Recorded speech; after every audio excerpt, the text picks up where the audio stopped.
del Chile Bio. Y él hoy nos va a dar la charla de todo lo que tiene que ver con el avance de los cultivos transgénicos y editados genéticamente. ¿Ya? Gracias. Y disculpen los inconvenientes técnicos. Pero ya estamos. Lo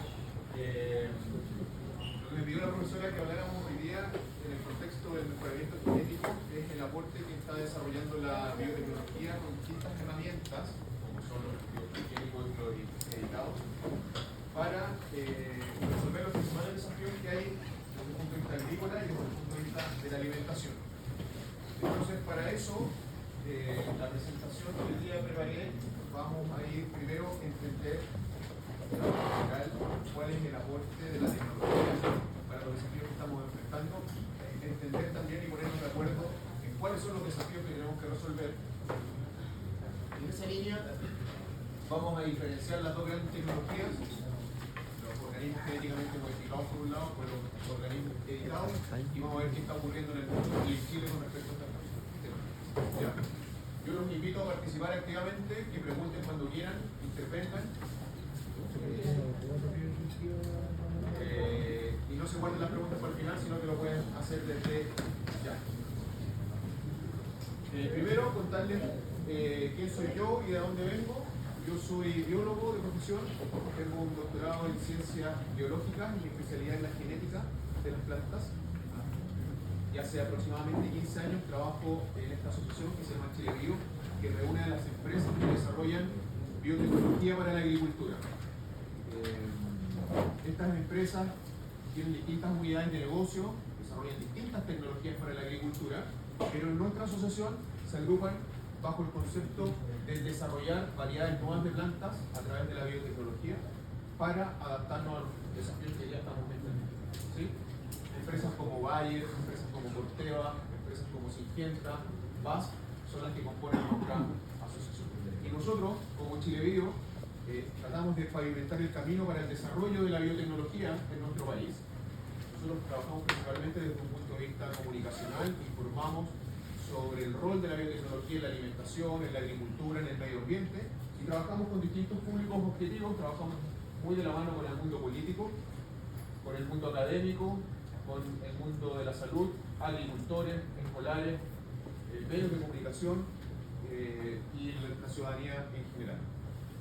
Al año nosotros como asociación generamos muchos seminarios y charlas, gestionamos muchos contenidos con los medios de comunicación. Los temas de la biotecnología, del mejoramiento genético, no se enseñan en el colegio, son desconocidos para la mayoría de la población.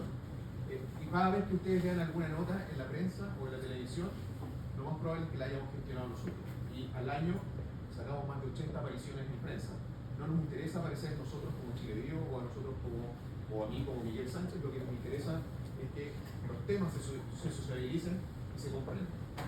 Además, desarrollamos y publicamos artículos científicos relacionados a esta temática, capítulos de libros, y también hemos consolidado una comunidad bastante activa en redes sociales, donde desde ya los dejo invitados a participar en la red social que a ustedes les sea de su agrado, y ahí pueden encontrar mucha información, materiales, descargar contenido, compartir, etc. Estamos en un plan piloto con TikTok. No lo hemos publicitado, no lo hemos hecho, si nos buscan nos van a encontrar, pero ya en un par de semanas hemos generado algunos movimientos en esa red social. No está ahí porque todavía no la hemos publicitado, pero para que sepan. Así que lo tienen excusa para no encontrar material o información sobre estas temáticas. Dicho eso, y para poner en contexto la presentación de hoy, vamos a situar todo lo que conversemos hoy bajo el gran desafío que hoy día enfrentan los distintos países a nivel mundial, que es fortalecer la seguridad alimentaria. Todos los países en el mundo tienen como prioridad hacerse cargo de esta temática. ¿Qué significa la seguridad alimentaria? Significa que haya alimento suficiente para todos, alimentos sanos, inocuos, nutritivos, pero cuando digo que haya alimento disponible para todos, esa disponibilidad es de dos puntos de vista. Uno, que haya acceso físico, es decir, que haya alimento, hay que producirlo. Y dos, que haya acceso económico, es decir, que sea un precio al cual podamos optar por los alimentos. Si yo produzco 1 kilo de papa y lo vendo a 10 lucas, eso no es accesible para toda la población, ¿cierto? Entonces tenemos que hacer un balance entre los costos del desarrollo de los alimentos y a su vez el que estos lleguen a la población. Pero suena todo muy bonito esto de que tenemos que producir alimentos suficientes para todos, de calidad, nutritivo.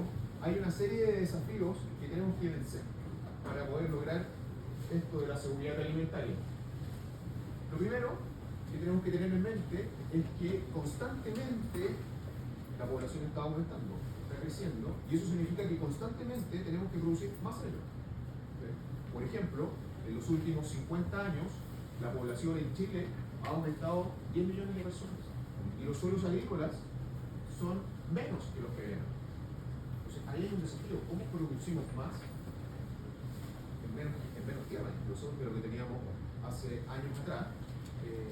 Y para esta población que constantemente está creciendo, en 10, 15, 20 años más, esta población va a seguir aumentando, y ¿de dónde vamos a sacar el alimento suficiente para todos? Segundo, nosotros como sociedad nos hemos autoimpuesto en que la agricultura tiene que ser más amigable con el medio ambiente, y creo que nadie cuenta en contra de eso. Y esa amigabilidad con el medio ambiente, de nuevo, son dos caminos que tenemos que transitar. Uno, evitar la deforestación. ¿Eso qué significa? Que no queremos ir a hacer agricultura a nuevos lugares, ¿sí? Sino que en los terrenos que hoy día se destinan a la agricultura, producir esta mayor cantidad de alimentos. Y eso significa aumentar la productividad de la agricultura. Y segundo, es que queremos usar menos insumos en los procesos de la producción de alimentos. Eso significa menos productos fitosanitarios, menos fertilizantes, menos insumos como el agua, etc. Que nos lleven a que las prácticas agrícolas sean más sostenibles y más amigables con el entorno. En esta línea, uno de los principales problemas para esta mayor producción de alimentos, más amigable con el medio ambiente, que nos permita fortalecer la seguridad alimentaria, tenemos un gran problema, que es que al menos el 30% de lo que se intenta producir en el campo se pierde. Se pierde. ¿Y producto de qué? De insectos, plagas, de malezas, de enfermedades, y hoy en día por cuestiones asociadas a los desafíos climáticos. Entonces, eso va en el camino contrario a lo que queremos solucionar. Queremos producir más, pero estamos perdiendo el 30%. Y eso hay que resolverlo de alguna manera. Y no es fácil. Después, lo que logra salir del campo y llega a nuestras casas, la FAO ha determinado que al menos el 40% de eso se bota a la basura, como desecho de alimentos. Se bota a la basura. Estamos botando a la basura una cantidad considerable de alimentos. ¿Por qué? Porque de acuerdo a nuestros hábitos de consumo, por lo general compramos más alimentos de lo que necesitamos, y mucho de ese alimento se echa a perder, se oxida, se pudre y termina en la basura, y no lo comemos. Entonces, otro problema que tenemos que resolver, aparte de lo que ocurre en el campo, es que ya en nuestras casas tenemos que evitar el desperdicio de alimentos. A su vez, tenemos que incrementar el contenido nutricional, llevar nutrientes a toda la población. A nosotros no nos hace falta ningún nutriente, lo más probable, por nuestras dietas. Pero hay muchos sectores de la población que no tienen acceso a todos los nutrientes. ¿Y cómo llevamos estos nutrientes a ellos? Muchas veces por cuestiones culturales, hay sectores de la población que no comen toda la diversidad de productos que ellos comen. ¿Cómo entregamos o proporcionamos los nutrientes? Es otro desafío relacionado a lo que es la seguridad alimentaria. Y por último, cualquier medida que nosotros tomemos, cualquier aproximación que tratemos de implementar para resolver estos desafíos y finalmente fortalecer la seguridad alimentaria, tenemos que asegurar el bienestar de los agricultores, y sobre todo el de los pequeños agricultores. Muchas veces se sugieren soluciones, se sugieren medidas que claro, pueden apuntar en una dirección, pero no toman en cuenta al agricultor. Y finalmente, si el agricultor no obtiene los beneficios que él espera por su actividad, finalmente no estamos avanzando hacia la sostenibilidad y menos fortaleciendo la seguridad alimentaria. En este contexto, hoy día, una de las estrategias, no la única, pero una de las estrategias que se está utilizando para hacer frente a todos esos desafíos que mencionamos es el mejoramiento genético vegetal. Y el mejoramiento genético vegetal, en términos simples, es desarrollar variedades nuevas de plantas, variedades adaptadas a los desafíos que acabamos de describir. Recordemos que nosotros necesitamos que nuestra agricultura sea productiva, tenemos que partir de esa base. No podemos pensar en una agricultura que no sea productiva, porque si no, no estaríamos produciendo alimentos suficientes. Pero esa agricultura productiva tiene que ser sostenible, es decir, amigable con el medio ambiente, que nos permita producir insumos, que no genere tanto efecto en el entorno y nos permita adaptarnos a todas las condiciones que estamos enfrentando en el futuro. Hoy, todo lo que nosotros comemos, todos los cultivos de interés agrícolas, provienen de algún programa de mejoramiento genético vegetal. 100%. Todos los alimentos. Cuando ustedes se comen una manzana, esa manzana proviene de un programa de mejoramiento genético. Cuando comen arroz, ese arroz proviene de un programa de mejoramiento genético. Todo lo que comemos proviene del mejoramiento genético vegetal. Y esto significa que es el ser humano el que ha desarrollado todas las variedades actuales que son de interés agrícola. Todas, sin excepción. Coman lo que comen. ¿Sí? Las variedades vegetales de interés agrícola no existían en la naturaleza como las conocemos hoy. Existían las especies, pero las variedades específicas que hoy día utilizamos no estaban en la naturaleza. Todo el mejoramiento genético que ha desarrollado el ser humano en la historia, hace más de 100 años, se basa en generar variabilidad genética, ¿sí? En la información genética de los organismos, en este caso las plantas. Y la variabilidad genética significa que cualquier cambio que hagamos en el ADN va a significar que va a haber algún cambio a nivel de las proteínas, ¿sí? Y nosotros, ¿por qué queremos hacer esto?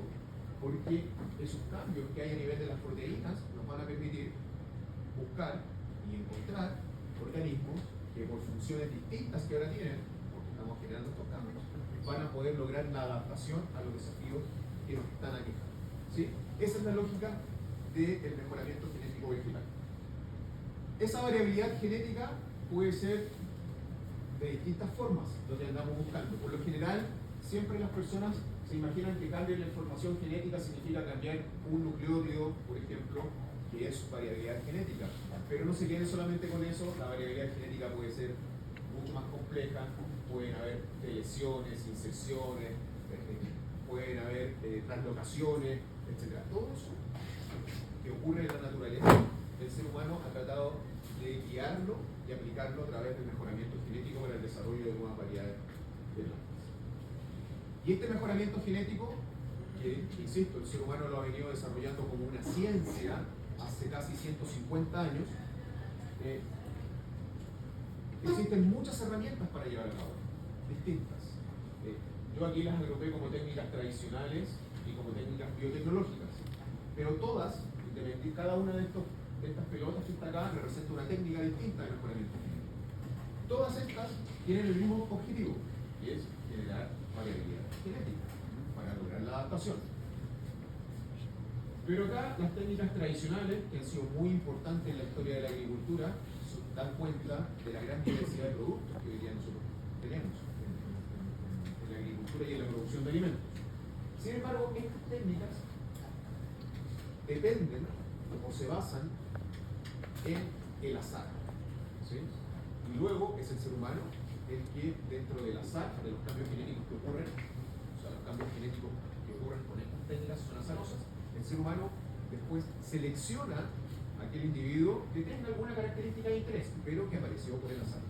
Estas técnicas lo que hacen es tratar de inducir los cambios genéticos, pero son totalmente azarosos. Nosotros no tenemos control de qué cambio genético es el que está ocurriendo. Tenemos control a la hora de seleccionar a los individuos que tengan las características genéticas.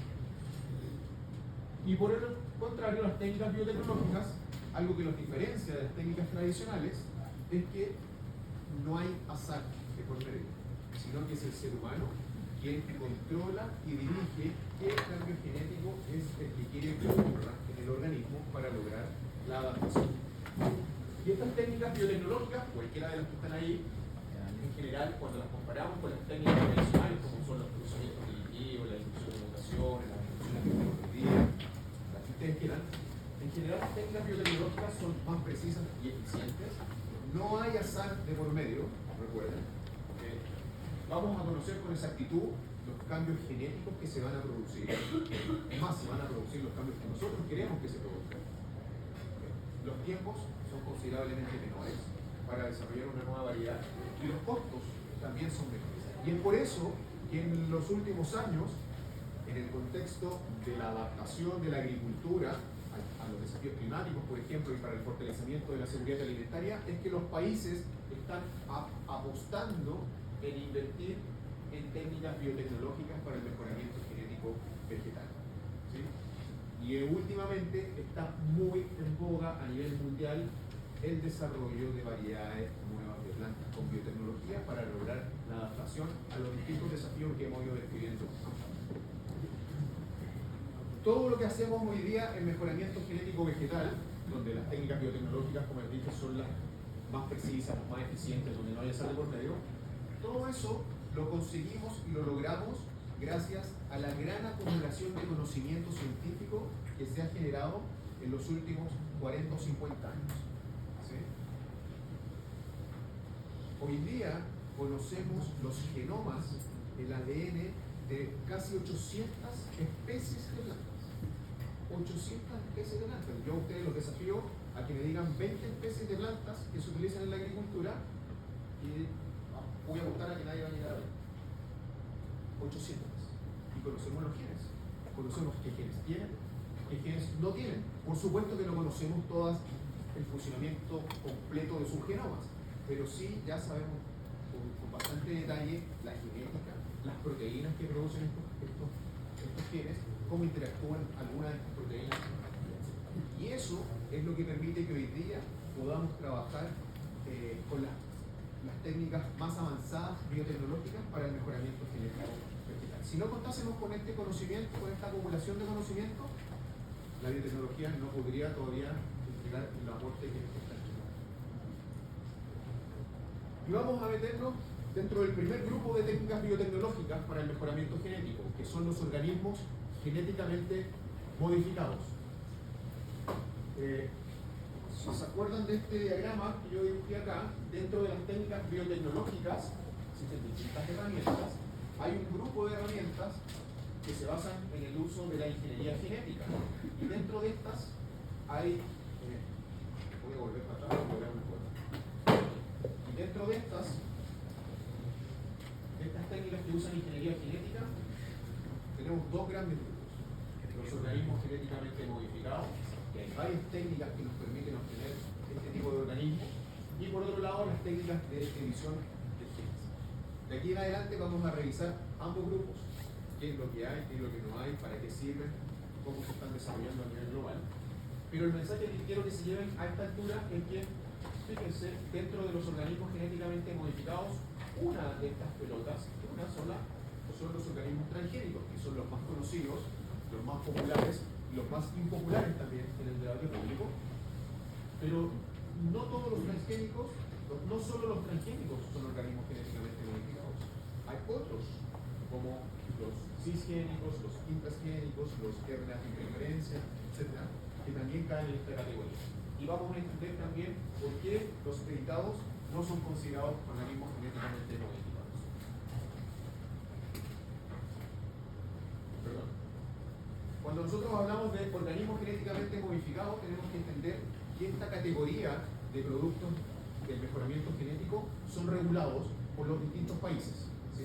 Y las regulaciones de los países se basan en un protocolo que deriva del Convenio de la Diversidad Biológica, el convenio de 1992, el protocolo que es el protocolo de Cartagena, que es del año 2003, y este protocolo establece directrices para que los países hagan regulaciones sobre organismos genéticamente modificados. Y luego los países, cada país hace su propia regulación, pero en base a las directrices. Una de las directrices es la definición de organismos genéticamente modificados. ¿Y cómo se define un organismo genéticamente modificado? Como aquel organismo que tiene una nueva combinación de material genético y que fue obtenido a través de la biotecnología moderna. Hay que ser cuidadosos con la definición, porque, por ejemplo, esta definición es del año 2001, la palabra moderna del 2001 no es lo mismo que moderno del 2024, ¿sí? Para que tengan eso en mente. Pero ¿qué significan estos conceptos que están marcados en rojo? Bueno, biotecnología moderna, en términos simples, hace referencia a ingeniería genética. Y la nueva combinación de material genético, lo que significa es presencia de ADN de otro organismo. Es decir, para que un organismo genéticamente modificado sea considerado como tal, tiene que cumplir estos dos requisitos. Uno, haber sido obtenido por ingeniería genética, y dos, poseer ADN proveniente de otro organismo. La otra gran categoría de productos biotecnológicos, productos editados, son obtenidos por ingeniería genética, cumplen este requisito, pero la gran diferencia es que los productos finales no contienen ADN proveniente de otro organismo.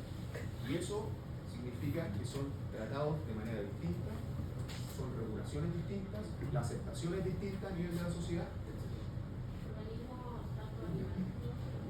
Sí, hoy día estamos hablando solo de plantas y hay países que ya lo han implementado también para animales. Pero hoy día yo todo lo que estoy hablando es solo plantas. Entonces, para que quede bien claro, en esta representación esquemática del ADN, del genoma de una planta, cuando hablamos de un organismo genéticamente modificado, estamos introduciendo material genético proveniente de otro organismo, significa que fuimos a buscar en la naturaleza funciones, genes, que tuvieran la información para producir proteínas que a través de su función biológica nos permitiesen mejorar una característica de interés o adaptarnos a un mismo. ¿Sí? Entonces, cuando hablamos de OGMs, estamos incorporando esas funciones para que nuestro organismo ahora tenga esta información y a través de esa información se produzca una proteína que antes no producía y esa proteína, a través de su función, nos permita la adaptación. ¿Sí? Eso es un OGM, eso es un transgénico que lo vamos a ver con más detalle un poquito más adelante, pero ese es el objetivo de un OGM. ¿Sí? Por el otro lado, el otro gran grupo son los productos editados, donde los resultados finales no contienen ADN proveniente de otro organismo, sino que el objetivo es, con biotecnología, editar, reemplazar, modificar, cambiar nucleótidos propios del mensaje o del ADN del individuo. ¿Con qué finalidad? Para inactivar funciones, por ejemplo. ¿Inactivar funciones para qué? Bueno, las plantas tienen muchos genes que producen proteínas que impiden adaptarse a desafíos climáticos como el calor, el frío, etc. Si somos capaces de inactivar esas funciones, logramos que el cultivo se adapte. De la misma manera, hay genes que producen proteínas que atraen enfermedades. Si inactivamos el gen para que no se produzca esa proteína, la enfermedad ya no es atraída. ¿Sí? De la misma manera, hay insectos que son atraídos por ciertas proteínas específicas. Si las vamos inactivando, estamos logrando que el cultivo finalmente no se vea afectado por ese tipo de plagas o enfermedades. También se pueden hacer muchas cosas, ¿eh? Yo aquí son algunas. Muchas veces cuando una bacteria infecta y enferma a una planta es porque la bacteria inyecta sus propias proteínas y esas proteínas buscan lugares específicos dentro del ADN de la planta, se unen al ADN de la planta y toman control de los genes de la planta. Si nosotros somos capaces de cambiar el sitio donde reconocen esas proteínas y toman control, si les cambiamos un par de nucleótidos, la bacteria nunca va a poder tomar control de la planta y por ende nunca va a haber enfermedad. ¿Sí? Entonces, se pueden hacer muchas cosas. ¿Qué tipos de organismos genéticamente modificados existen? Bueno, como les dije, los más conocidos son los transgénicos. Los transgénicos se basan en que el gen que vamos a introducir, que vamos a buscar en la naturaleza, lo vamos a copiar y lo vamos a introducir en nuestro organismo de interés, va a provenir de un organismo que no es sexualmente compatible. Es decir, que va a provenir de un organismo el cual no se puede cruzar con nuestro organismo de interés. Entonces, por ejemplo, en esta representación esquemática, a partir de una bacteria, estamos sacando un gen, copiando un gen a través de ingeniería genética, lo introducimos en un manzano. ¿Sí? Eso sería un transgénico. Objetivo que ese gen entregue la información para que se produzca una proteína y la proteína con su función nos mejore la característica. Otro tipo de organismos genéticamente modificados son los cisgénicos. En este caso, la diferencia con esta otra categoría es el origen del gen. En este caso, el gen proviene de un organismo que sí es sexualmente compatible, es decir, que sí se puede cruzar en la naturaleza. Y esa es la única diferencia. Se usan las mismas herramientas de ingeniería genética, son los mismos enfoques biotecnológicos. La única diferencia es el origen del gen. En este caso se pueden cruzar en la naturaleza, en este caso no se pueden cruzar en la naturaleza. Existen otras categorías. La más importante de las otras es una categoría que se conoce como RNA de interferencia. El objetivo, en este caso, es agregar información genética, agregar ADN, pero no para que se produzca una proteína, sino para impedir que se produzca una proteína específica. ¿Sí? Y eso hoy día se utiliza principalmente para impedir que se produzcan proteínas de virus. Y al impedir que se produzcan las proteínas de los virus, cuando infectan, no se puede ensamblar el virus, y si no se ensambla el virus, no hay virus. Si no hay virus, no hay enfermedad y tenemos un cultivo resistente a la enfermedad. Solamente impidiendo que se produzca una proteína específica, en este caso, los virus. Para eso tenemos que introducir ADN del virus que nos permita producir una molécula de RNA del virus que va a desencadenar todo un proceso para que el proceso que ya estoy describiendo. Entonces, todos los transgénicos, que son los conocidos, son organismos genéticamente modificados, pero no todos los organismos genéticamente modificados son transgénicos. Existen distintas categorías dependiendo del origen del gen o también del objetivo que queramos hacer. ¿Sí? ¿Está claro eso? ¿Dónde se producen organismos genéticamente modificados? Prácticamente en todos los continentes. En verde, acá ustedes ven los países que producen con fines comerciales organismos genéticamente modificados. Prácticamente en toda América, algunos países en África, otros en Europa, algunos en Asia, en Oceanía, producen con fines comerciales organismos genéticamente modificados. En gris oscuro son los países que producen OGMs, pero con fines de investigación, solamente, investigación de campo. Los países que no tienen ningún color asociado son países donde no hay regulaciones.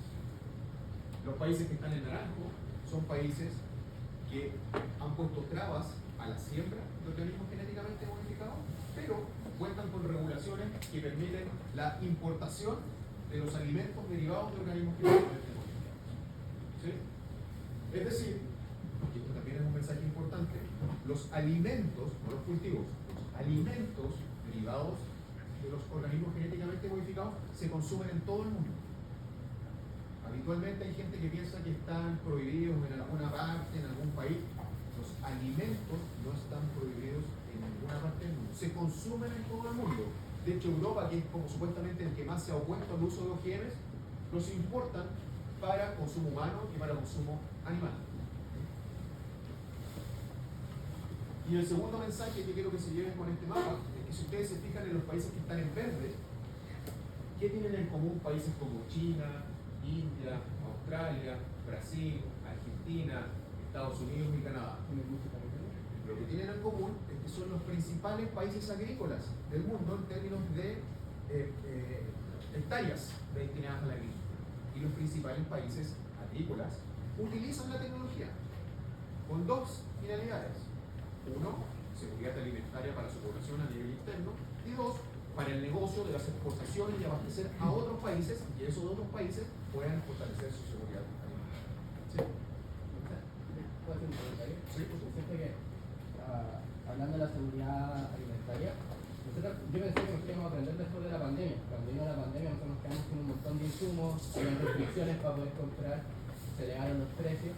Y yo escucho otros países desarrollados como la Unión Europea, Estados Unidos, y ponen aranceles. Por ejemplo, si en Estados Unidos ahora se quiere traer un auto eléctrico de China, ahora están cobrando el 100% sobre el valor del auto para poder internalizarlo. Entonces, y ellos al mismo tiempo, para desincentivar la compra china, y al mismo tiempo el Estado pone plata para hacer estos autos. Y dice que acá en Chile uno va al supermercado y una carne, por ejemplo, uruguaya es más barata que una chilena, una parte peruana es más barata que una chilena. Entonces, que un paquete de galletas es más barato que medio kilo de manzana. Entonces, al final, siento que de la parte de gobernación, de la parte de entregar recursos para poder subsidiar productos y potenciar también la producción chilena, porque al final también me sale más barato comprar una carne chilena, estoy en el medio a este productor chileno, le estoy apoyando la producción extranjera. Entonces siento que al final no sirve nada hacer como mejoramiento genético y un montón de cosas que sí son súper interesantes, pero si no partimos con arreglar la base, es por casa. En el fondo vamos a incentivar lo que es nuestro, vamos a generar recursos para apoyarlo a ustedes, ¿cierto? Y no estar tirando los recursos para afuera, que al final el resto de los países se aprovechan, ganan plata y nosotros somos al final como el... Estoy de acuerdo contigo y para reforzar que estoy de acuerdo contigo voy a dar un ejemplo real de nuestra agricultura chilena. Perdón, para terminar la idea. La pregunta es si grandes empresas componen BioChile, ustedes no tienen, por ejemplo, lobistas que estén dentro del Senado o en la política diciendo como, oye, ¿por qué no empezamos a cobrar impuestos por internalización de carnes, por ejemplo, de afuera o productos de afuera y potenciar la producción local?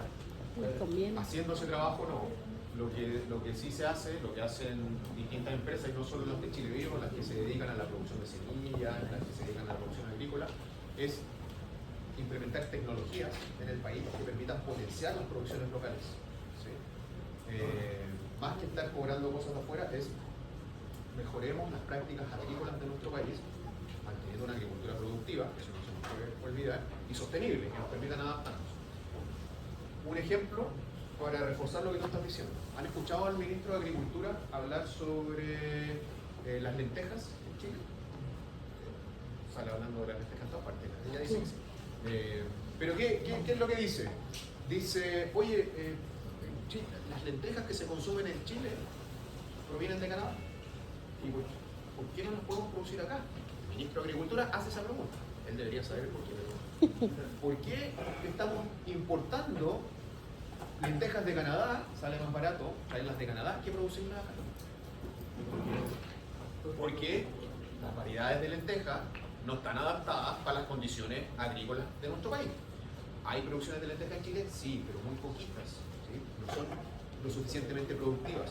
Y ahí hay un ejemplo de cómo invertir en desarrollo tecnológico, no solo en mejoramiento genético, en distintas estrategias que se complementen y que nos permitan fortalecer las producciones locales. Puede ser que acá sea más caro, pero por eso se hace ese, por ejemplo, volviendo a los chinos, debe ser mucho más barato fabricar autos chinos en China que hacerlo en Estados Unidos, pero se cobra arancel para desincentivar el consumo chino y al revés el Estado aporta plata para que sea más eficiente y para que se pueda producir. El problema que tenemos en la agricultura es que en Chile el Ministerio de Agricultura no aporta plata para el desarrollo local.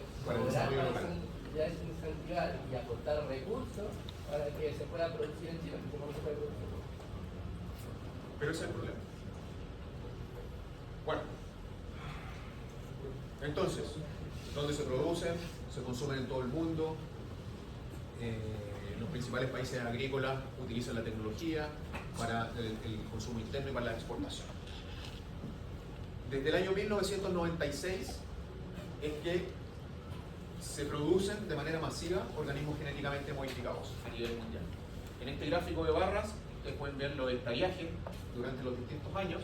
Y en el 96 comenzó solo con producción de soya genéticamente modificada, 1.7 millones de hectáreas, y en el 2022 se superaron las 200 millones de hectáreas. 200 millones de hectáreas es un número que a mucha gente no le dice nada. 200 millones de hectáreas son 200 millones de canchas de fútbol. Ahora que estamos en época de Eurocopa y de Copa América, 200 millones de canchas de fútbol. O sea, muchísimo. Y también equivale al 12% de la superficie arable del planeta. 12% de la superficie arable del planeta.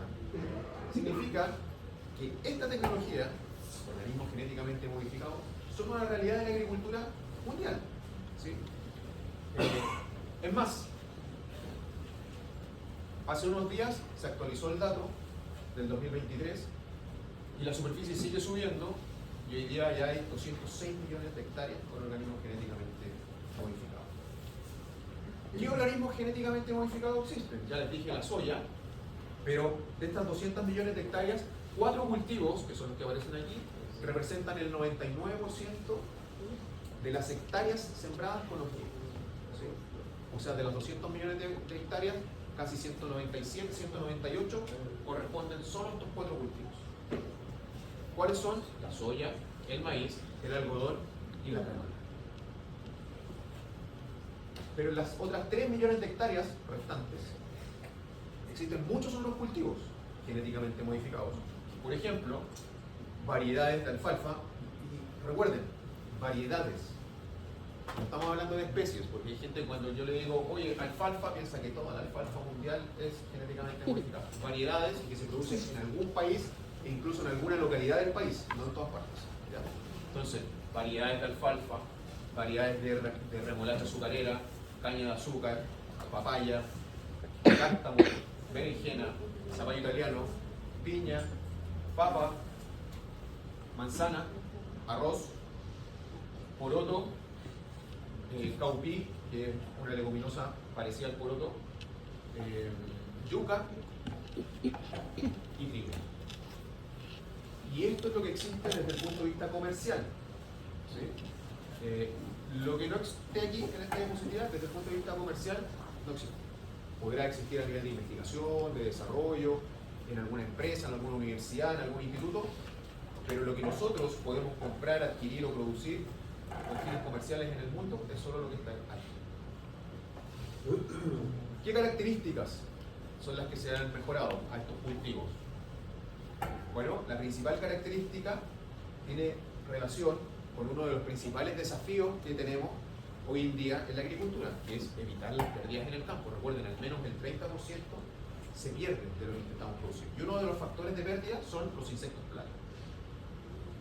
Hoy día se han desarrollado muchos cultivos donde se le han introducido genes para que esos genes produzcan proteínas específicas y esas proteínas específicas controlen insectos plaga. ¿Sí? Entonces, por ejemplo, aquí hay el caso de un algodón al cual se le introdujo un gen que produce una proteína y esa proteína a través de su función biológica permite controlar a este gusano, que es el gusano rosado. Aquí al lado está la misma variedad de algodón, pero que no posee el gen que se le incorporó con biotecnología. Y a ninguno de los dos se les aplicó insecticida. Fíjense la diferencia. O sea, aquí, por ejemplo, no se está aplicando insecticida, los rendimientos de producción fueron lo aceptable, se está avanzando en sostenibilidad. Las proteínas que causan esto, el control de insectos plagas, son específicas sobre grupos de insectos. Existen cerca de 150 genes en la naturaleza descritos hasta el día de hoy que producen proteínas específicas que permiten controlar a insectos. Cada una de esas, insectos distintos.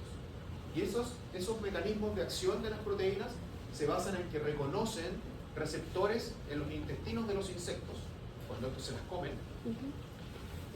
Reconocen los receptores, se unen a los receptores y eso provoca que se genere un poro en el intestino del insecto y se muere el insecto.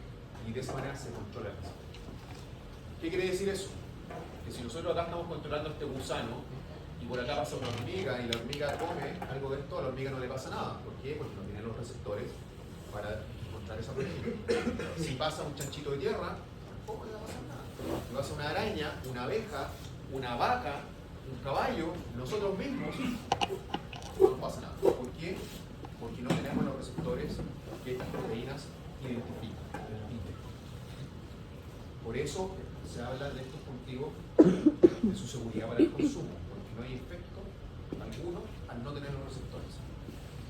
Y como estas proteínas son específicas para grupos de insectos, hay que desarrollar cultivos resistentes a distintos tipos de insectos plagas. Entonces, por ejemplo, aquí hay maíces resistentes a insectos lepidópteros. Los lepidópteros son cuando en adultos son polillas, cuando son larvas se comen el tallo del maíz, le gritan el tallo y no hay producción. ¿Sí? Ese tiene un gen que produce una proteína que permite controlar esa larva. Las polillas no se van a comer el maíz, son larvas que se comen el maíz. De la misma manera existen maíces resistentes a coleópteros. Los coleópteros son, cuando en estado adulto, son escarabajos, pero cuando son larvas se comen las raíces. ¿Sí? Este maíz no resiste el ataque del insecto y este de acá no resiste el de acá. ¿Sí? Si quisiéramos tener uno con ambas características, lo podríamos hacer a través de biotecnología o simplemente cruzar estos dos y en la descendencia buscar el que heredó ambas características. De la misma manera existen berenjena resistente a insectos, soya resistente a insectos. Otra característica de interés en la cual se ha trabajado, también pensando en reducir las pérdidas en el campo, tiene que ver con la tolerancia a herbicidas. Y aquí lo que queremos es reducir primero la cantidad de herbicidas que se utilizan. Por ejemplo, para producir remolacha azucarera, en Chile se utilizan 6 herbicidas distintos para controlar las 6, para controlar las distintas malezas que atacan el fruto. Cada una de esos herbicidas en Chile se utilizan 3 aplicaciones. O sea, en total tenemos 18 aplicaciones de herbicidas para una producción de remolacha en nuestro país. Una remolacha genéticamente modificada, transgénica, que tiene un gen que produce una proteína que le permite tolerar la presencia de un herbicida específico, pero que ninguna maleza, ninguna, va a tolerar a ese herbicida, significa que ya no tenemos que usar 6 herbicidas distintos, tenemos que usar uno. Y ese uno solo en 2 aplicaciones. Entonces bajamos de 18 aplicaciones a 2 aplicaciones. Y ese ha sido uno de los objetivos de la tolerancia a herbicidas. Algo que ha resultado también con esto es que se ha permitido reemplazar o cambiar muchos herbicidas que tenían perfiles de toxicidad muy alto, se ha podido reemplazar por otros herbicidas que son más amigables con el medio ambiente. Y además, con esto estamos haciendo un control de las malezas más eficiente y reducimos también las pérdidas que hay en el campo producto de la competencia que tienen los cultivos con las malezas. Entonces, resistencia a insectos, evitar pérdida en el campo. Tolerancia a herbicida, evitar pérdida en el campo. Ambas actividades además nos permiten reducir insecticidas en un caso, el otro herbicidas. La tercera gran característica que se utiliza para estos cultivos es la resistencia a enfermedades causadas por virus. El zapallo italiano, que aparece aquí, es un zapallo que por RNA de interferencia bloqueamos las proteínas del virus y de esa manera el cultivo se vuelve resistente. La papaya en Hawái, se produce solo en Hawái, de la misma manera impide que el virus, que las proteínas del virus se puedan producir y de esa manera no hay virus, si no hay virus el cultivo es resistente. Aquí no estamos aplicando productos fitosanitarios, los virus no se controlan con productos fitosanitarios, aquí simplemente es una estrategia biológica para controlar la enfermedad. Y estos productos, como les digo, las papayas se producen solo en Hawái, pero se consumen en el sudeste asiático también y en distintas partes de Estados Unidos, y este zapallo italiano se produce solo en Estados Unidos. Las 3 categorías que recién les mostré tienen que ver con mejoras pensando en la agricultura, en los desafíos agronómicos que tenemos. Pero aquí les voy a mostrar un ejemplo un poco distinto, que es una planta de canola a la cual se le introdujeron 7 genes para permitir que tuviese la vía metabólica completa de la producción de un ácido graso, que es el ácido graso omega 3. Si alguno de ustedes ha ido al nutricionista, los nutricionistas les recomiendan dietas ricas en omega 3. ¿Por qué? Porque el omega 3 está relacionado al desarrollo del cerebro, de la vista y de otras funciones. Y necesitamos dietas ricas en este tipo de productos.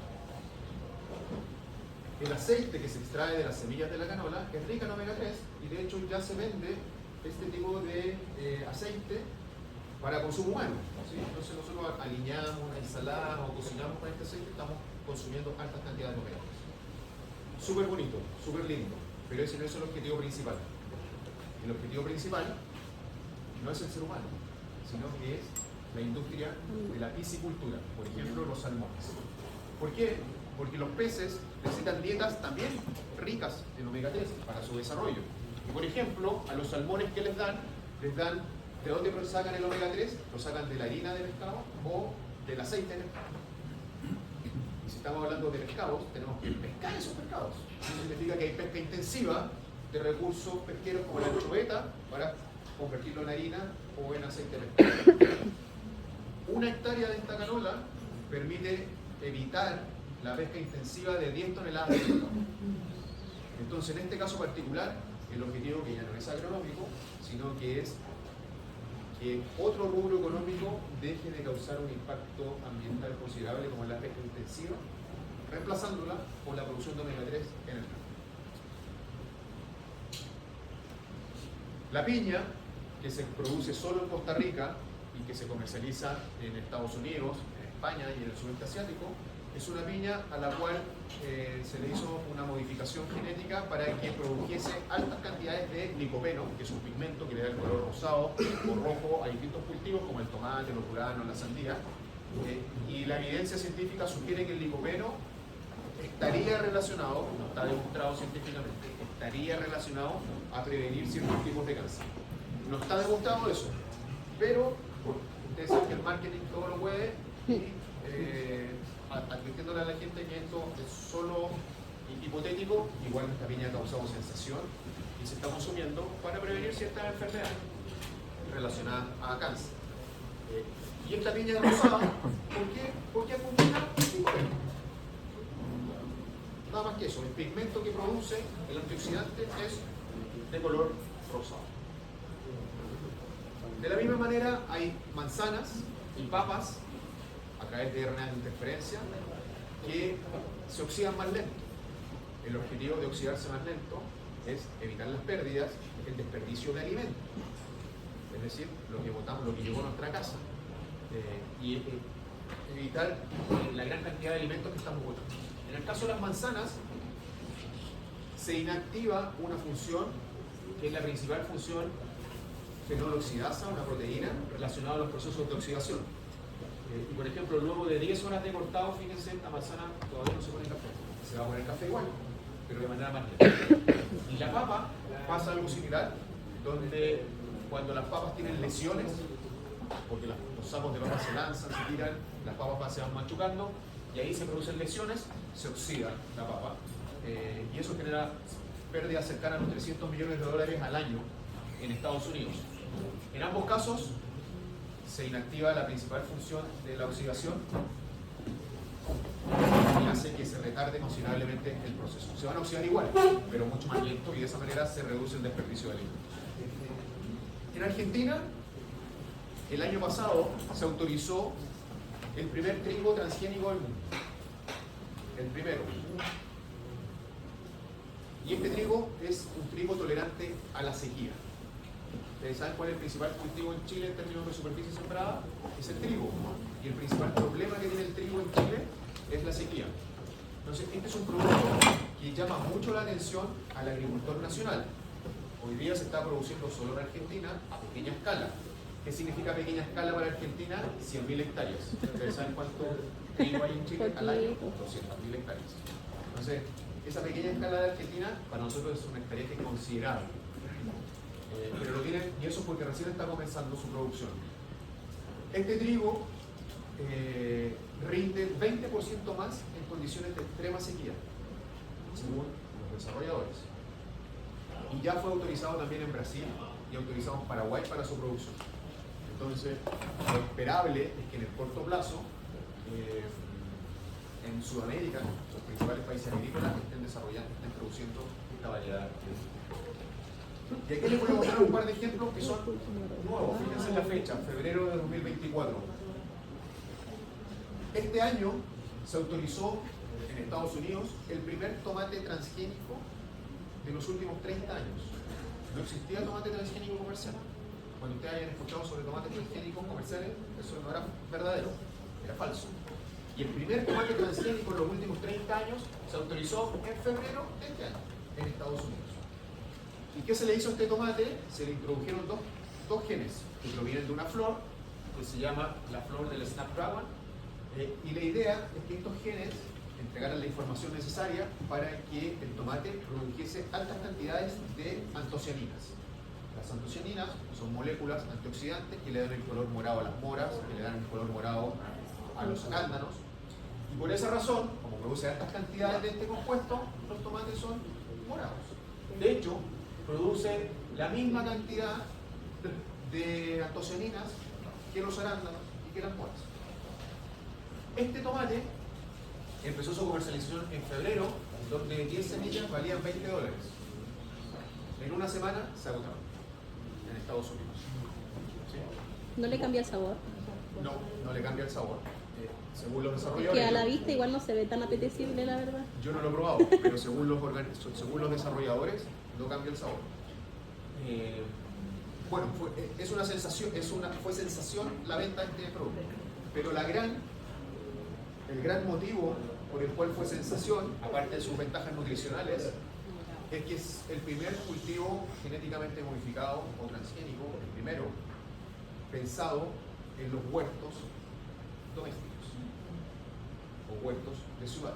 Es decir, ustedes compran ese paquete y pueden mantener las semillas forever para cuando ustedes quieran y no tienen que volver a comprar semillas.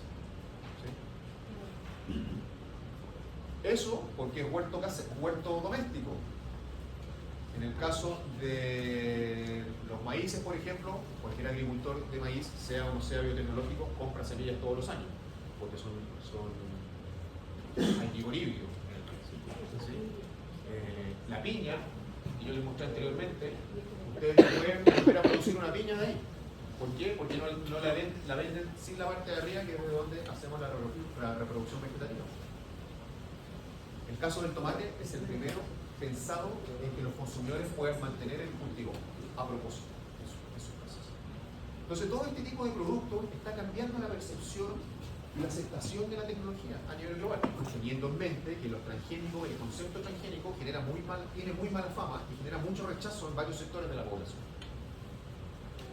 Fíjense en este otro producto, febrero del 2024, un plátano. El plátano está en riesgo de extinción. El plátano que nosotros nos comemos está en riesgo de extinción. La variedad Cavendish, que es la que nosotros consumimos.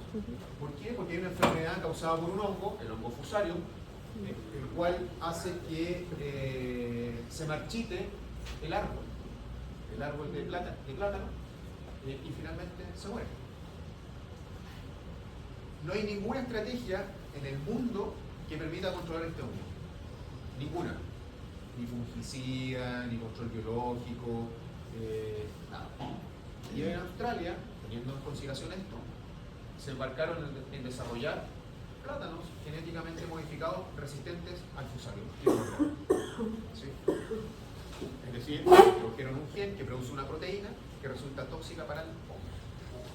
Proteína. Esto se autorizó recién en febrero de este año.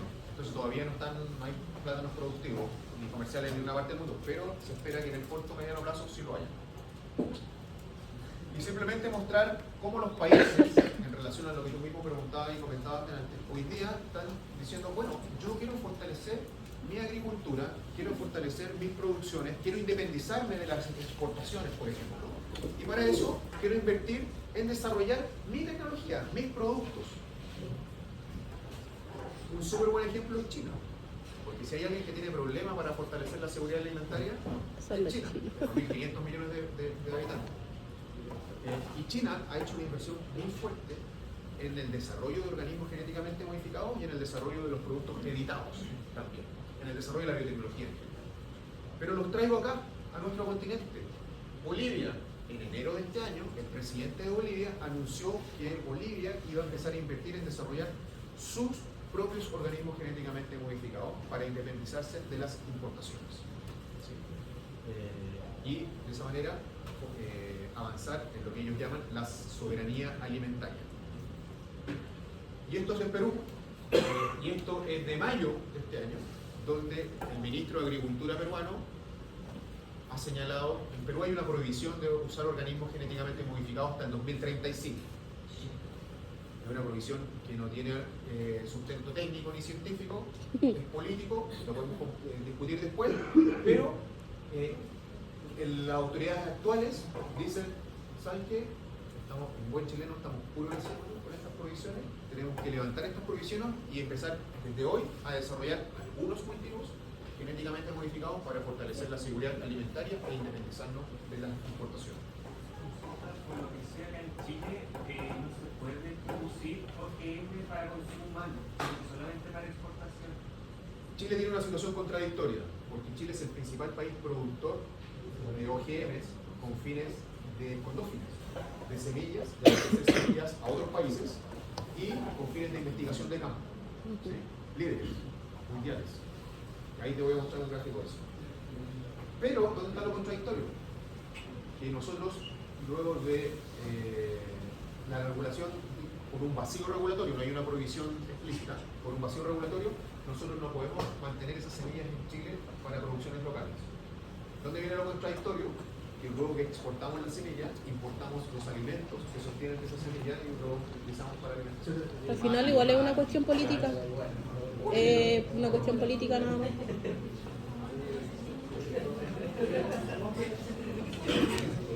Oye, y algo que en general la ciudadanía desconoce. Para que un organismo genéticamente modificado se pueda comercializar, tiene que pasar por una serie de etapas obligatorias que se exigen en los distintos países donde se siembran y se consumen, que se conoce como análisis de riesgo. Una vez que la autoridad competente lleva a cabo los análisis de riesgos, se autoriza la producción y el consumo de un OGM. ¿Sí? En el análisis de riesgo se evalúan distintos parámetros posibles: efectos en la biodiversidad, efectos en la creación de plagas y malezas, impactos sobre insectos beneficiosos como las abejas, por ejemplo. En algunos países se ven sí que pueden causarse problemas económicos, riesgos para la salud, por si el consumo de la proteína que va a producir este OGM, que antes no producía, puede tener o no un impacto en estos factores.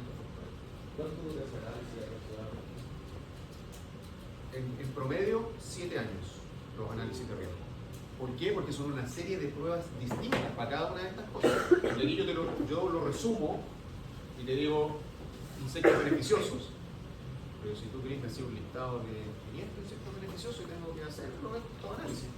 ¿Sí? Entonces, por ejemplo, en algún país me exigen, estoy inventando, las abejas. En el otro me exigen la abeja y la araña. En el otro, la abeja, la araña y la chinita. Inventé. ¿No? Pero eso hace, no hay tampoco un criterio estándar a nivel mundial de que es la misma información que se solicita. Eso que ha hecho, lo que tú me preguntas, es que encarece el desarrollo de un OGM y solamente las empresas que tienen espalda financiera para llevar a cabo los análisis de riesgo son las que pueden avanzar en el desarrollo de estas tecnologías.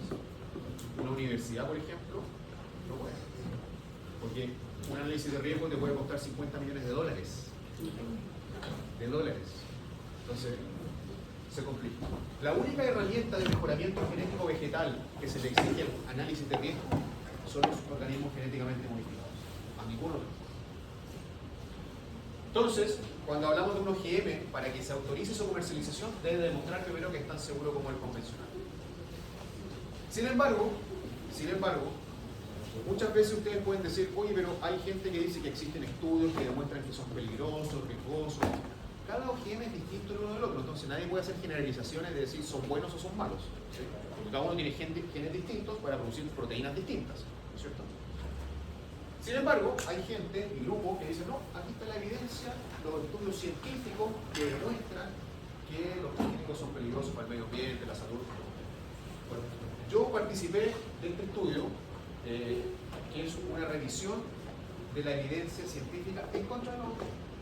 Dijimos, vamos a buscar todos esos estudios que siempre se dice que existen y veamos qué dicen eso.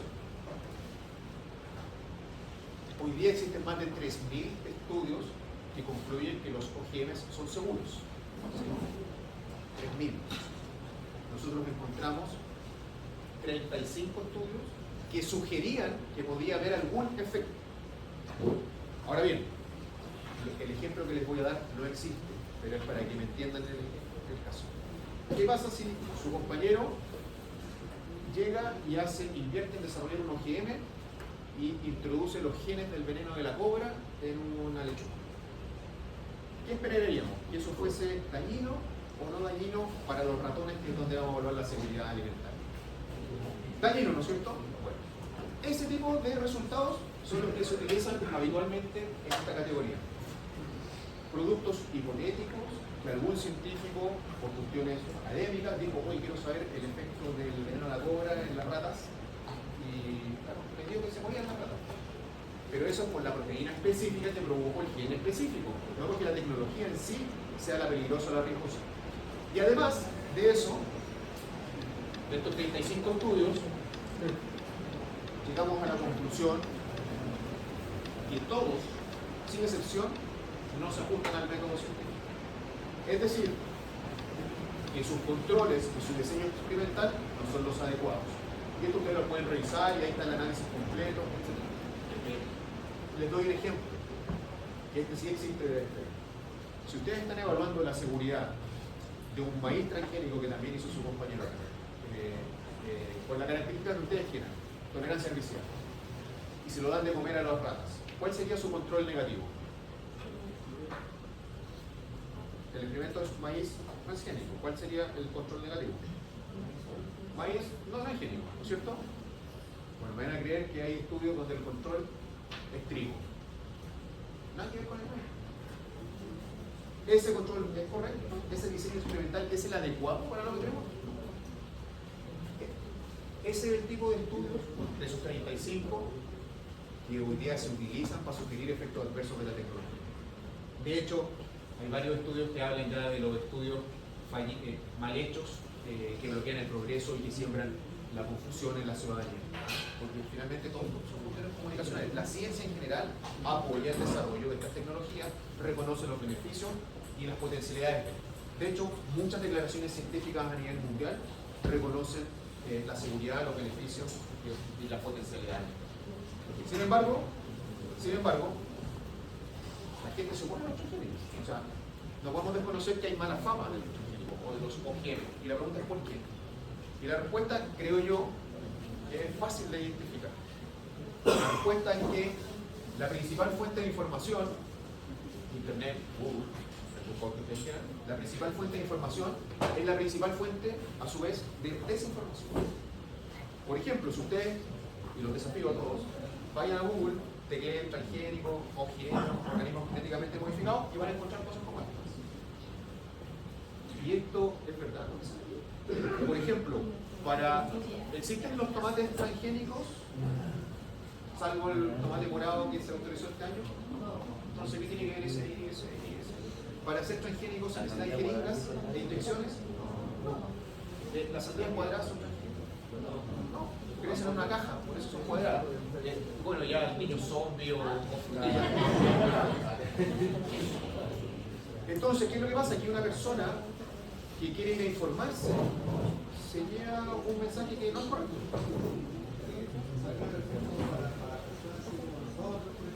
Pero ¿por qué si hay tanta información, tanta investigaciones que dicen que son buenas, por qué aún se sigue creyendo en la agricultura orgánica?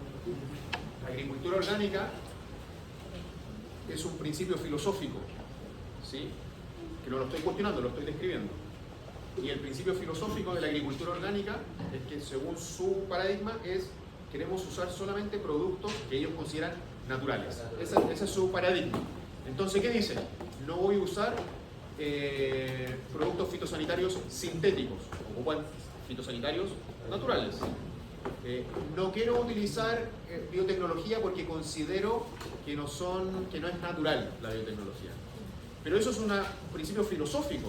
No te están diciendo si son seguros, inseguros, peligrosos, tóxicos, dañinos, beneficiosos para el bolsillo. No te dicen eso. Es por un principio filosófico. ¿Sí? Entonces la principal fuente de información es la principal fuente de desinformación. Y Google nos dice, oye, pero son ustedes, nosotros los que tenemos que saber qué es verdad y qué no es verdad. Y eso es prácticamente imposible. Yo en esta área soy experto, puedo reconocer qué es verdad y qué no es verdad, pero no soy experto en todas las áreas. Si mañana me ponen a investigar sobre física cuántica, no tengo cómo saber qué es verdad y qué no es verdad. Entonces ahí hay un problema. Y el otro problema es que después su malvado compañero aquí que desarrolló la lechuga y el maíz toma una foto de estas, las mueve por redes sociales y después se establece como una verdad. ¿Algo que preguntar? ¿Hay pérdida de calidad o de características en el momento de que se pasa el proceso de...? Bueno, cuando se hacen los análisis de riesgos, hay dos tipos de análisis, hay dos áreas que se tienen que certificar. Uno, la seguridad para el medio ambiente y la salud, primero. Y dos, que desde el punto de vista comercial, es decir, tanto agrícola como desde el punto de vista del consumidor, no se vean afectadas sus características, porque si no, el consumidor no lo va a comprar y el agricultor no lo va a producir. ¿Sí? Entonces, imagínate que yo desarrollo un transgénico, cualquiera que este sea, con mal sabor. Cualquiera que este sea. ¿El consumidor lo va a comprar? Y toda la inversión botada a la basura. Entonces, cuando se habla de que, oye, quizás qué le hicieron a ese tomate, qué le hicieron a esta cuestión, que no tiene nada que ver con el tema. Nada que ver con el tema.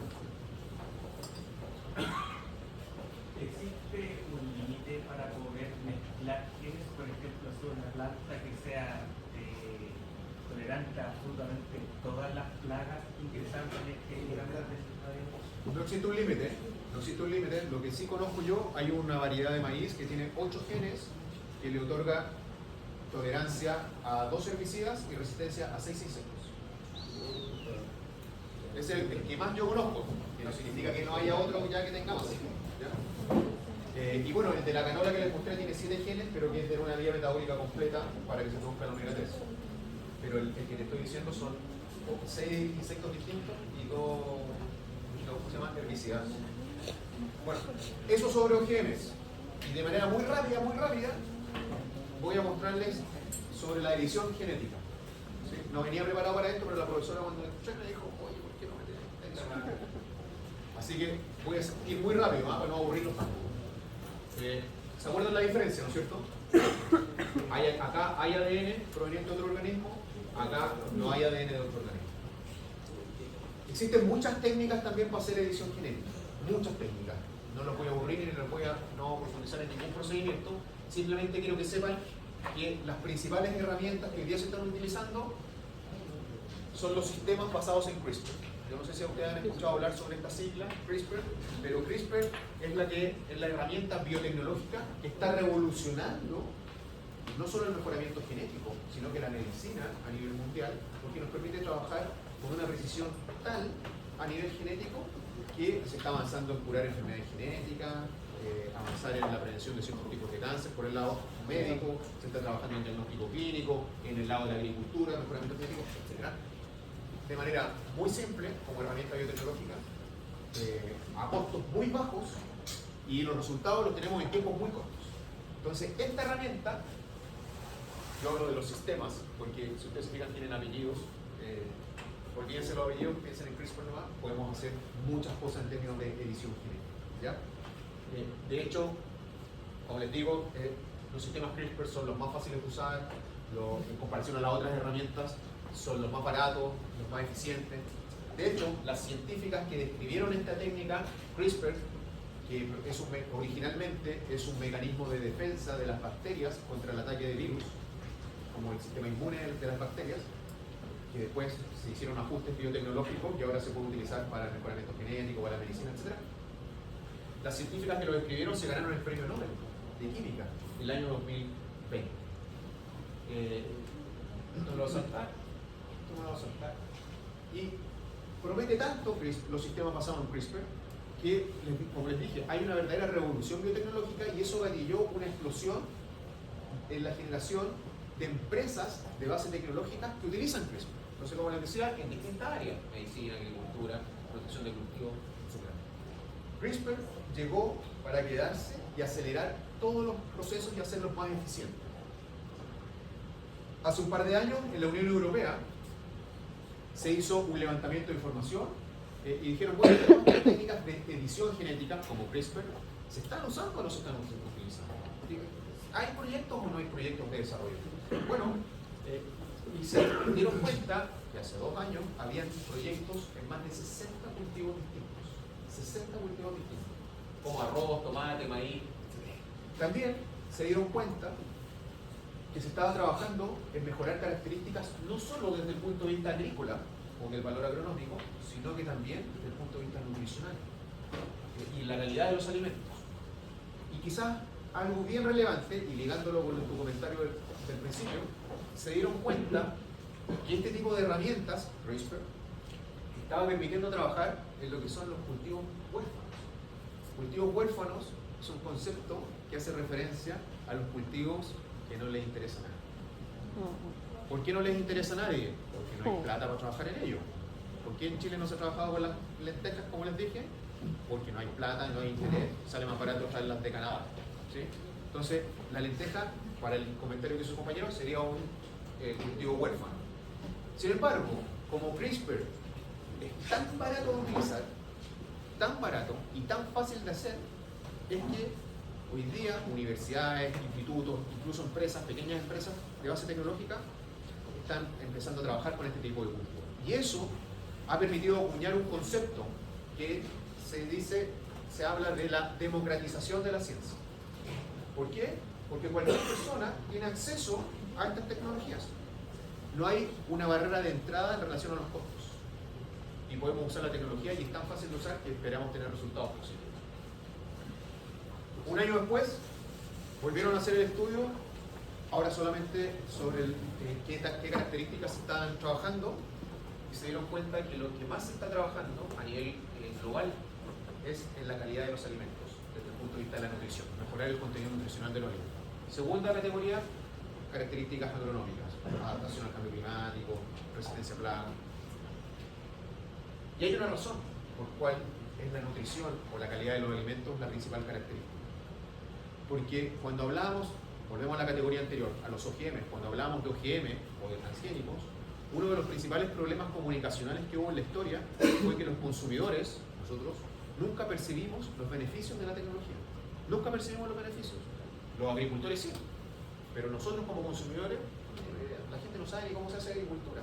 Hay muchos que piensan que la lechuga viene del supermercado. Entonces, hay un error comunicacional ahí y donde no se supo, ni el sector público ni privado, cómo comunicar al consumidor los beneficios de la tecnología. Hoy día se quiere evitar ese problema y para hacer eso se está tratando de trabajar intensamente en desarrollar características que sean de interés para el consumidor, ¿sí?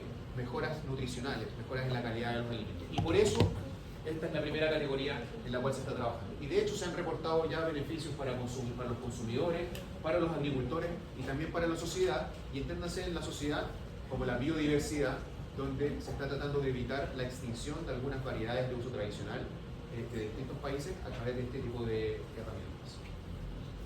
Pero si les hacen alguna pregunta en una prueba alguna vez sobre el gran beneficio de las técnicas de edición genética como CRISPR, la respuesta es muy simple. La respuesta es los tiempos de obtención. Hoy día, en promedio, podemos obtener una nueva variedad de planta con CRISPR en 5 años. Cuando hablábamos de las técnicas tradicionales de mejoramiento genético que tienen azar de por medio, etc., por ejemplo, las inducciones de mutaciones, 10 años. Los cruzamientos, 10 años. Recuerden que ahí tenemos que pasar por varios procesos de cruzas. Cuando hablamos de transgénico, 12 años. ¿Por qué? Por los 7 años de análisis de riesgo. La única herramienta que se le exige en los análisis de riesgo. O sea, cuando ustedes hacen inducción de mutaciones, no hay que mostrar nada. Cuando hacen cruzamientos, no hay que mostrar nada. Cuando hacen transgénicos, sí. Y cuando hacen productos editados, tampoco. ¿Por qué? Porque lo que tratan de hacer estas herramientas es imitar lo que ocurre en la naturaleza. La variabilidad genética que se genera de manera azarosa y espontánea en la naturaleza, pero en este caso con biotecnología queremos hacerlo de manera dirigida, que ocurra solamente el cambio genético que nosotros queremos, dónde queremos y cuándo queremos, sin que se afecten otras cosas. Entonces, las autoridades de los países dicen, bueno, si está imitando lo que pasa en la naturaleza, eso es indistinguible de lo que ocurre en la naturaleza. Y si tenemos este producto, ¿cómo sabemos si es editado o es un mutante natural? No se puede saber. Y como no se puede saber, son productos comunes y corrientes y no tienen ninguna exigencia distinta a que un cultivo común y corriente. ¿Sí? ¿Se entiende? Ya existen productos comerciales editados. Pueden ser en 2020 se ganaron el premio Nobel. Y ya hay productos comerciales. En Japón se está comercializando un tomate desarrollado por una universidad. Democratización de la ciencia, bueno. Desarrollado por una universidad donde se le inactivaron 2 genes. Y la gracia de este tomate es que produce altas cantidades de un aminoácido que lo acumula. Este aminoácido es el gamma aminobutírico, o GABA, su sigla. Y la gracia es que está demostrado que el consumo de grandes cantidades de este aminoácido previene enfermedades relacionadas a la hipertensión arterial. Mejora nutricional, calidad de los alimentos. Acuérdense de eso. En Estados Unidos se desarrolló una variedad de soya, que también se le inactivaron 2 genes, y el propósito es que acumule en su aceite altas cantidades de un ácido graso, el omega 9. Si vamos al nutricionista, aparte de recetarnos omega 3, nos va a recetar omega 9. Y el aceite es rico en omega 9. ¿Y cuál es la gracia del omega 9? Previene enfermedades cerebro-cardiovasculares. De nuevo, beneficio nutricional. Y el año pasado, en Estados Unidos, se aprobó un tercer producto editado para comercialización, que es mostaza. Pero no piensen en la mostaza, en la salsa de mostaza, sino que piensen en las hojas de la planta de la mostaza. Las hojas de la mostaza siempre han querido ser utilizadas como ensalada. De hecho, hay gente que se las come. El problema, bueno, ¿por qué? Porque tienen un perfil nutricional súper atractivo, rica en muchos nutrientes y mejor que cualquier otra ensalada verde, las hojas de la mostaza. El problema de las hojas de la mostaza es su sabor. Tiene un sabor entre amargo y picante. ¿Ya? ¿Qué hicieron en esta empresa, Fairways? A través de con CRISPR, editaron e inactivaron algunas funciones relacionadas a este sabor. Y yo esta sí que he comido, quedó como lechuga en términos de sabor, pero con todo el perfil nutricional que aporta la hoja de la mostaza. Y eso hoy día se está vendiendo en Estados Unidos, partió en California, luego de un año fue éxito en California y creo que esta semana o la próxima ya empezaba su comercialización en todo Estados Unidos. Entonces, productos editados son estos tres, comerciales. Pero hay muchos que vienen.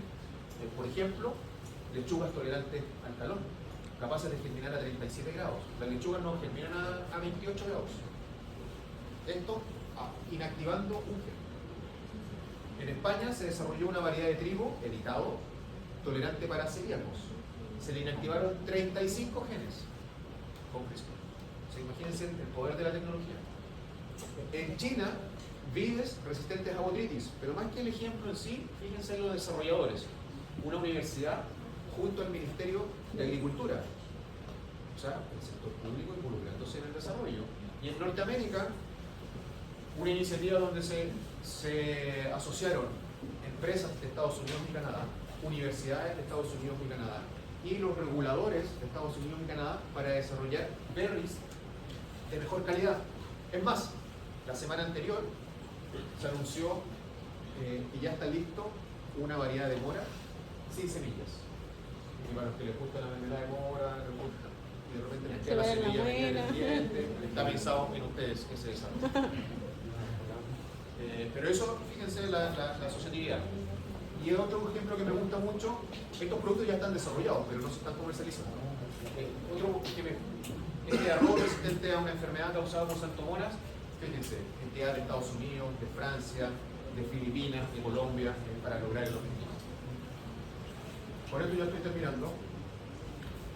En Estados Unidos, la empresa Green Venus anunció el desarrollo de paltos editados con oxidación retardada. Y en el Reino Unido, Tropic Biosciences reportó la edición de bananos con oxidación retardada, editados con oxidación. Ahora, estas imágenes no son reales, sino que es el resultado que se espera obtener. ¿Por qué no son reales? Porque lo que se anunció fue la edición de los árboles, de las plantas, y esas plantas ahora están creciendo. Y hay que esperar a que den los frutos y ver que haya resultado. ¿Sí? Esto es lo que están esperando obtener, pero ya reportaron que se hizo los procesos de edición genética. Aquí tienen otro ejemplo, el último.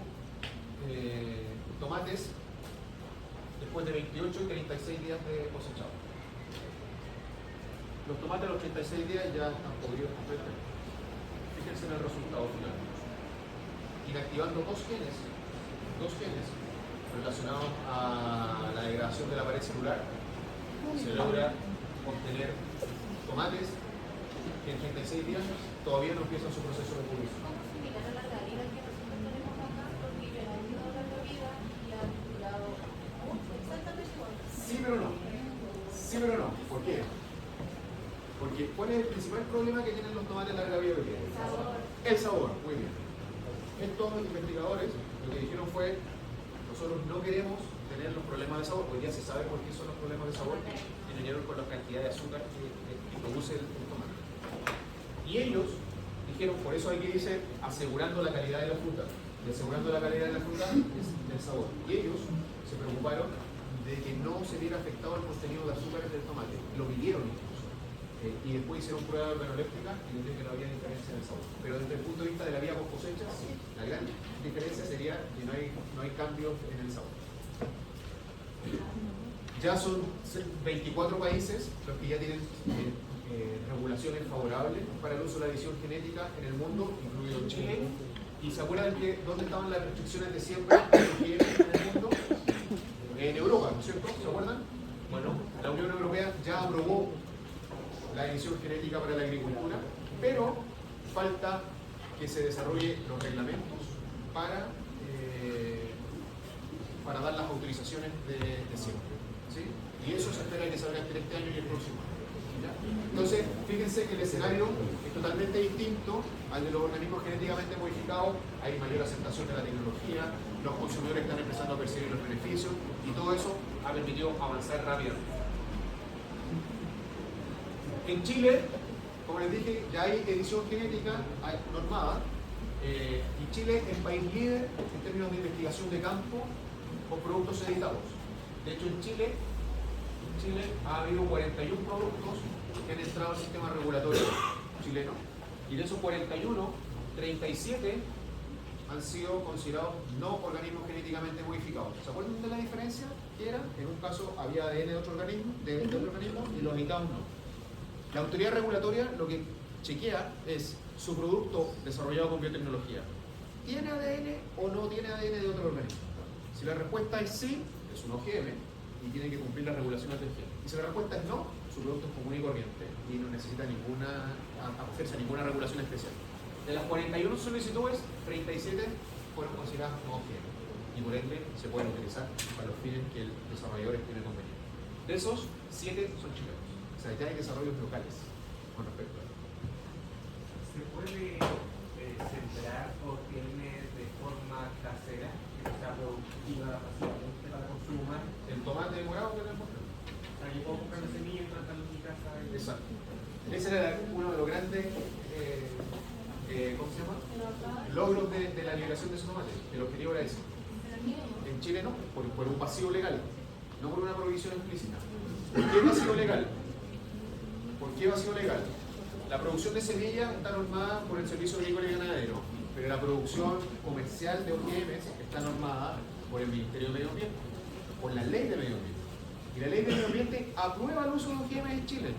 La ley permite el uso de OGMs, está permitido el uso de OGMs en Chile desde el año 2010. Pero la ley establece que tiene que haber un reglamento que establezca el procedimiento para hacer los análisis de riesgo. ¿Sí? Ese reglamento, hasta el día de hoy, luego de 14 años, hay un vacío regulatorio. Falta un reglamento. Pero no están prohibidos, falta un reglamento. Y la autoridad no tiene la voluntad política para desarrollar ese reglamento. De mal en peor. Entonces, yo les dije, con los OGM, con los transgénicos, había un problema comunicacional que los consumidores no percibían los beneficios de la tecnología, la seguridad, etc. Y muchas veces esos problemas comunicacionales se debían a que lo que se transmitía no era entendible por nadie. O sea, imagínense 20 años atrás hablar de genes, proteínas y todo con palabras sofisticadas donde el consumidor finalmente no entendía nada. Y eso influyó mucho, no solo en Chile, en el mundo. Hoy día, lo que se trata de hacer es que con las herramientas que tenemos hoy día tecnológicas y con el público ávido de conocimiento, avancemos hacia una comunicación más efectiva, científica, pero efectiva, que permita transmitir de mejor manera los beneficios de la tecnología. Y de esa manera avanzar en la aceptación. Ya la edición genética ha demostrado avanzar significativamente en términos de aceptación. 24 países ya con marco normativo en 4 años. Hasta la Unión Europea lo aprobó y se están percibiendo, los consumidores están percibiendo los beneficios de manera directa. Para concluir, la biotecnología y la ingeniería genética son herramientas seguras para el mejoramiento genético vegetal.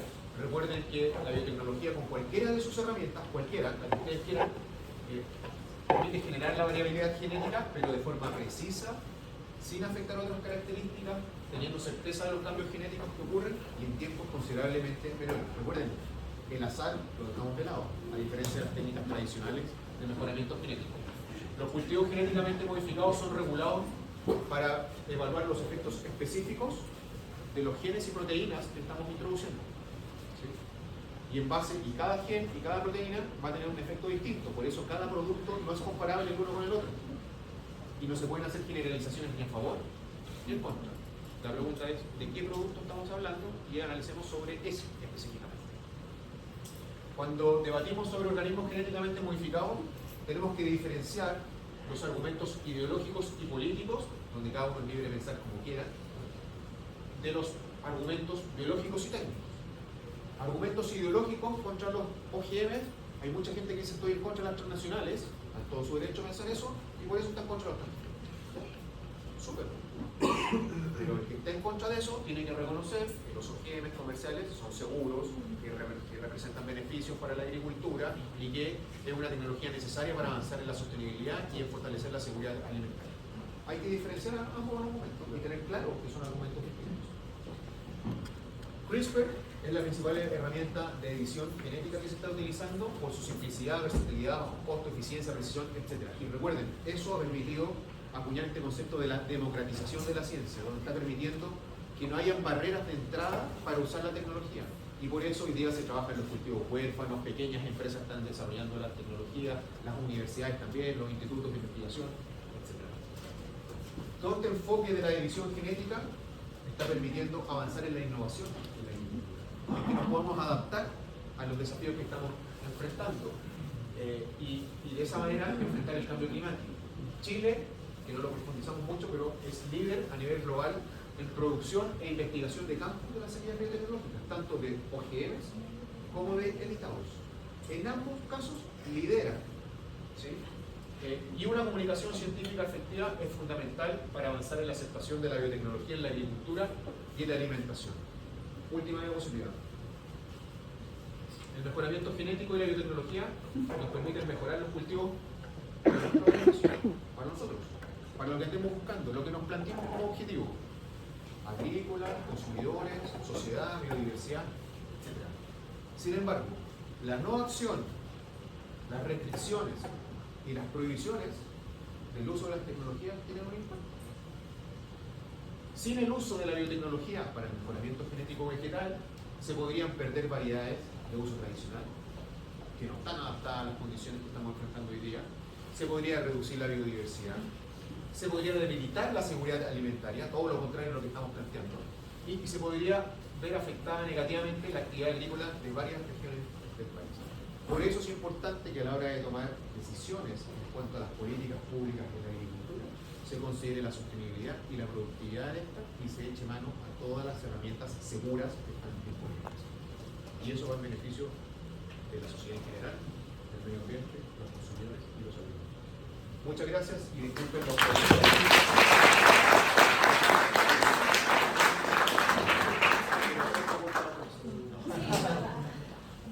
Eso, no sé si hay alguna pregunta, comentario, ¿alguien quiere decir algo?